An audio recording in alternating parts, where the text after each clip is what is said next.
BDO অফিসের সামনে বোমার গর্জন, চলছে গুলিও। লাঠি বাঁশ নিয়ে চলল বেধড়ক মারধর, হলো ইট বৃষ্টি, ছোড়া হলো টিয়ার গ্যাসের শেল। মনোনয়ন ঘিরে উত্তপ্ত হয়ে উঠল ভাঙড়। কোথায় 144 ধারা, কোথায় নিরাপত্তা, কি বা করছে রাজ্য নির্বাচন কমিশন? ভাঙড়ে মনোনয়ন ঘিরে অশান্তিতে উঠছে একাধিক প্রশ্ন। মঙ্গলবার সকালে আইএসএফ বিধায়ক নওশাদ সিদ্দিকীর নেতৃত্বে ভাঙড়ে মনোনয়ন পত্র দিতে যান আইএসএফ কর্মীরা। অভিযোগ, বিডিও অফিসের সামনে তৃণমূল কর্মীরা জমায়েত করেছিলেন। আইএসএফ কর্মীরা সেখানে পৌঁছাতেই ব্যাপক বোমাবাজি শুরু হয় বলে অভিযোগ। মুড়ি মুড়কির মতো বিডিও অফিসের সামনে চলতে থাকে বোমাবাজি। এমনিতেই মনোনয়ন কেন্দ্রের 100 মিটারের মধ্যে জারি রয়েছে 44 ধারা, কিন্তু সেই নিষেধাজ্ঞাকে নস্যাৎ করেই সেখানে তৃণমূল কর্মীরা বাস হাতে প্রহরায় ছিলেন বলে অভিযোগ। আর আইএসএফ এসে পৌঁছতে শুরু হয়ে যায় ধস্তাধস্তি। পুলিশ পরিস্থিতি নিয়ন্ত্রণ করার চেষ্টা করে। ক্যামেরায় ধরা পড়ে এক আইএসএফ কর্মীকে ধরে টেনে সরিয়ে নিয়ে যায় পুলিশ। তিনি ক্যামেরার সামনে হাউ হাউ করে কাঁদতে থাকেন। তার বক্তব্য, তিনি আইএসএফ কর্মী, মনোনয়ন জমা দিতে এসেছিলেন, কিন্তু তার সামনেই বোমা ফেলে তৃণমূল, এমনটাই অভিযোগ।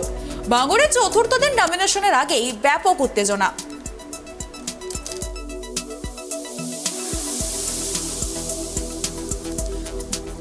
ভাঙড়ে চতুর্থ দিনের নমিনেশন দিতে এসে ব্যাপক উত্তেজনা।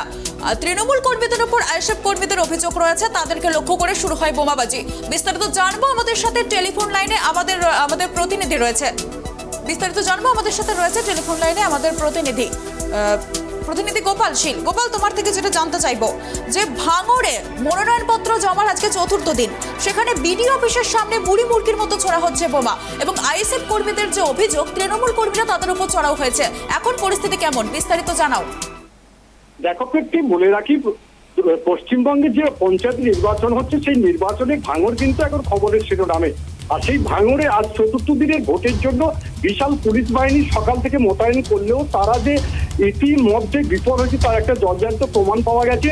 খবর উঠে যায় ভাঙড়ের যে আইএসএফ এর যে বিধায়ক রয়েছে নওশাদ সিদ্দিকী, তিনি ভাঙড়ে ব্লক অফিসের দিকে আসছেন। সেই খবর পেয়ে আইএসএফ এর কর্মীরা তারা কিন্তু মিছিল করে আসতে চায়। যেহেতু 144 ধারা জারি রয়েছে, সেই 144 ধারা জারির জন্য কিন্তু আজ পুলিশ বাধা দেয়। কিন্তু পরবর্তীকালে দেখা যায় 2-4 জন যখন ঢুকছে পুলিশের পারমিশন নিয়ে, ঠিক তখনই বেশ কিছু দুষ্কৃতী তাদেরকে বাধা দেয় এবং তাদেরকে মারধর করার চেষ্টা করে। কিন্তু যারা দুষ্কৃতী, আইএসএফ এর অভিযোগ যে এরা হচ্ছে শাসক দলের ওই দুষ্কৃতী এবং শাসক দলের সমর্থক। কিন্তু ইতিমধ্যে যা যারা গেছে, টিএমসির যারা রয়েছে বা শাসক দলের রয়েছে, তারা কিন্তু এই অভিযোগ অস্বীকার করেছে। এই অস্বীকার করলেও কিন্তু এখন ধুমধুমার কাণ্ড, চতুর্দিকে বোমা ছড়াছড়ি আরম্ভ হয়, এমনকি গুলি হাতে লাগে বলে জানা গিয়েছে। ইতিমধ্যে ব্যাপক পুলিশ বাহিনী সেখানে আছে, বারুইপুর পুলিশ জেলার এসপিও সেখানে আছেন। বিশাল পুলিশ বাহিনী ঘিরে রাখা হয়েছে এলাকায়। ইতিমধ্যে কিন্তু অবস্থা নিয়ন্ত্রণ বলে জানা যাচ্ছে। হ্যাঁ গোপাল, তোমার থেকে আরেকটা বিষয় যেটা জানতে চাইবো যে ভাঙড়ের বিধায়ক নওশাদ সিদ্দিকীর নেতৃত্বে মনোনয়ন জমা দিতে গিয়েছিলেন আইএসএফ কর্মীরা, তো তারপর পরিস্থিতি এরকম উত্তপ্ত হয়ে ওঠে, তো এই বিষয়ে নওশাদ সিদ্দিকীর প্রতিক্রিয়া কিরকম? আমরা নওশাদ সিদ্দিকীর প্রতিক্রিয়া এখনো পর্যন্ত পাইনি। যেহেতু নওশাদ সিদ্দিকী এই মুহূর্তে কোথায় আছেন সেটা কিন্তু বোঝা যাচ্ছে না।